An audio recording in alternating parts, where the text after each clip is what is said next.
I don't think that, I don't know if this will make much sense to anyone who hasn't been reading this with me.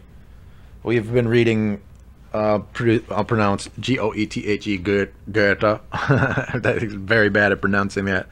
And Wilhelm Meister's Apprenticeship. It's edited and translated by Eric A. Blackall in cooperation with Victor Lang.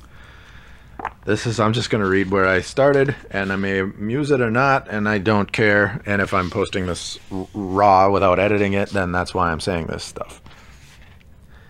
If we can imagine, he said to me one day, that the creator of the world should take on the form of his creature and inhabit the world for a time in this guise, then this human creation must seem perfect indeed, if the Creator himself could ally himself so closely with it.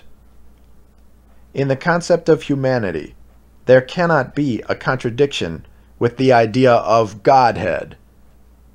And if we often feel remoteness and difference from the Godhead, then it is our urgent responsibility not to dwell on our weaknesses and faults like the devil's advocate, but to seek out our finest qualities by which we can legitimately confirm our godlikeness.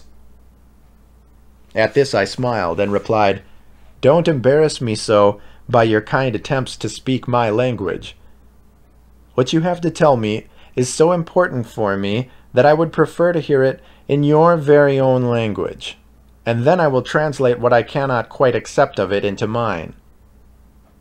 "I will go on," he said, "in my own language, without changing my tone. Man's greatest achievement is to be able to control circumstances as much as possible and allow himself to be controlled by them as little as possible. The whole world is spread out before us like a stone quarry before a builder, and no one deserves to be called a builder unless he can transform these raw materials into something corresponding to the image in his mind, with the utmost economy, purposefulness, and sureness. Everything outside us is just material, and I can well say the same about everything about us. But within us, there lies the formative power which creates what is to be, and never lets us rest until we have accomplished this in one way or another, in or outside ourselves.